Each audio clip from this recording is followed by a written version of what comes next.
Constituir um lar ou uma relação a dois? Dos 4 casais citados, só Pedro, o dono de casa, e Silvana, a executiva, não têm conflitos nesse quesito. Os outros, apesar de tão diferentes entre si, têm a mesma divergência quanto ao sentido do casamento. Para seu bisavô e avô, criados entre o século XIX e os anos 1950, o lar era um lugar de aconchego, complacência e amor incondicional. Era onde encontraria carinho, conforto e sexo sempre disponíveis. De sua esposa teria apoio emocional e logístico para cumprir suas metas de homem no grande teatro de operações, na carreira, na política, como acadêmico ou na esfera social. Caberia à esposa também gerir e cuidar de seus herdeiros, a continuidade de sua estirpe. De dia, o lar era a moldura de sua vida, à noite, seu esteio, seu castelo. Essa concepção patriarcal ainda habita os corações e as mentes de muitos homens, mesmo que numa versão modernizada. Mas essa concepção não faz mais parte da visão de mundo de muitas mulheres. Suas bisavós e avós sabiam que tinham a missão de dar um lar ao marido. Casar implicava uma malha de obrigações sociais e familiares. Sua felicidade consistia em cumprir essa missão em troca de proteção, dignidade e algum carinho.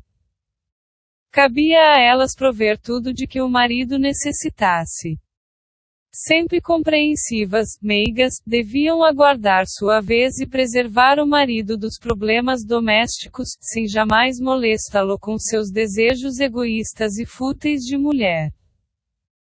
Dizia-se que, atrás de todo grande homem há uma grande mulher, e o que era uma grande mulher, senão aquela que sabia abdicar de si para que o marido realizasse seu destino de grande homem? Até os anos 1950, boa parte das mulheres cumpria esse roteiro. E o que esperavam Juliana, Silvana, Letícia e Penélope? Com exceção de Silvana, a executiva, todas imaginavam selar com o marido um pacto de união na aventura da vida a dois. Imaginavam que usufruiriam de uma relação de intimidade profunda com um homem, que dividiriam com ele seus sonhos e medos, que teriam compartilhamento e cumplicidade. Penélope, mais romântica, fantasiava que teria com Ricardo uma relação de trocas intensas. Compartilhariam os relatos sobre as miudezas do cotidiano, fariam planos e explorariam a vida juntos. Para ela, o namoro foi uma amostra do potencial da relação.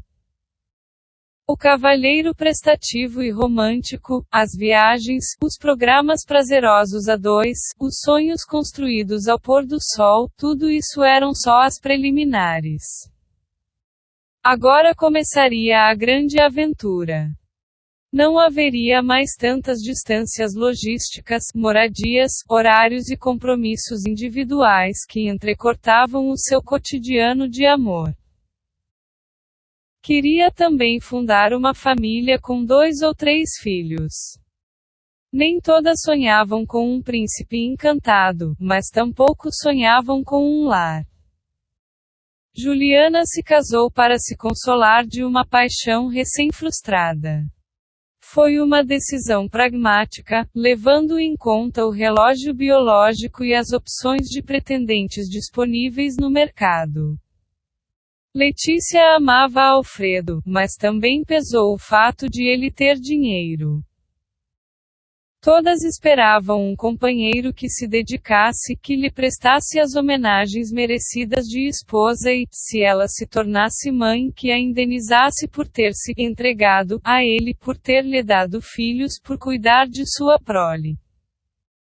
E quem sabe que a deixasse brincar de casinha e de Barbie, mas que não a impedisse de ter uma carreira. Que decepção para Penélope quando ao longo do tempo tudo ficou claro. Em casa, Ricardo agora aprecia a rotina, o sossego, sugere irem ao restaurante que fica ao lado, que é tão prático, ou próximo, ou custa menos, ou que já conhecem. Ele quer ler seu jornal, encontrar os amigos, colegas de trabalho.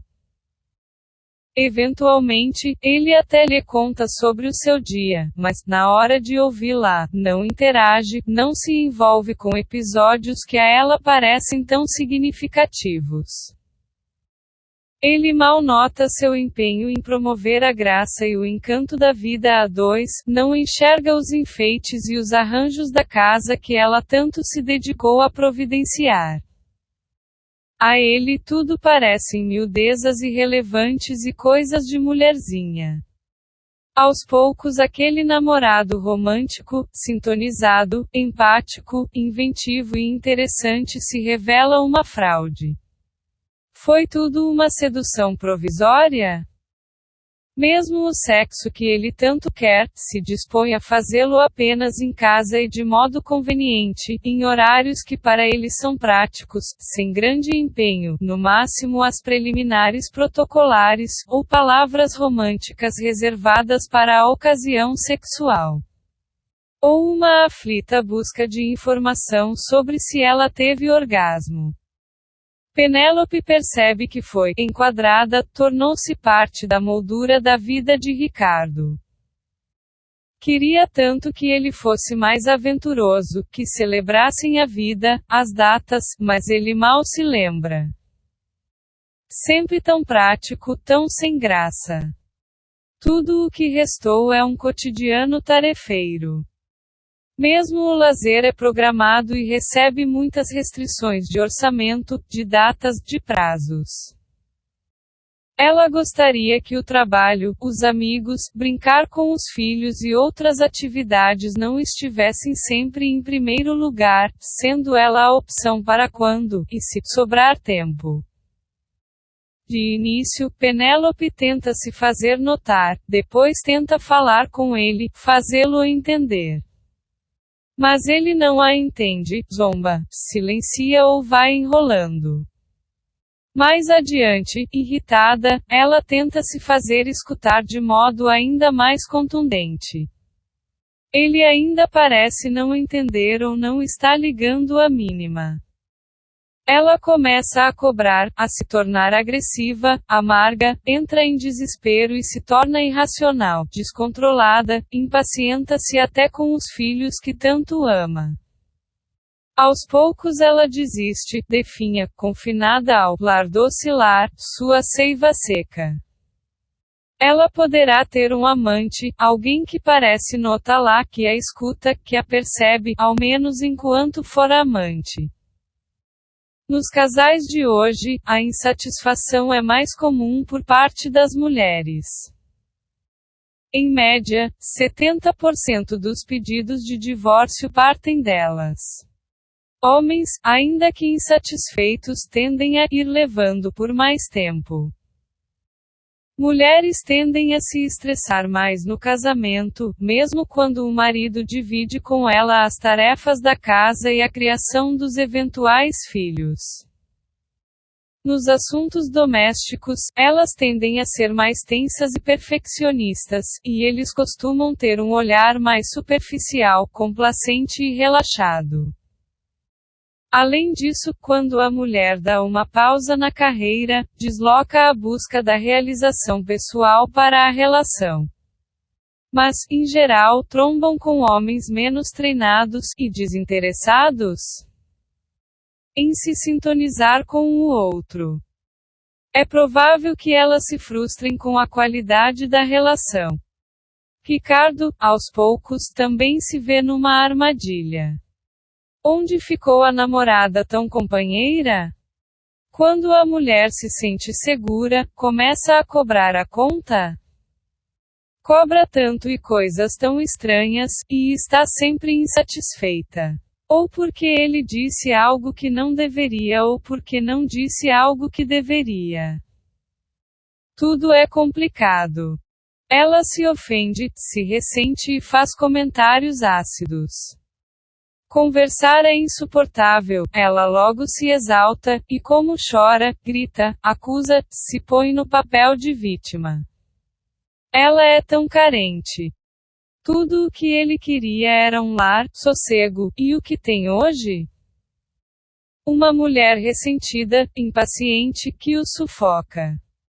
Não fazem mais sexo e quando fazem, ela impõe restrições moralistas às fantasias dele e se estressa com miudezas.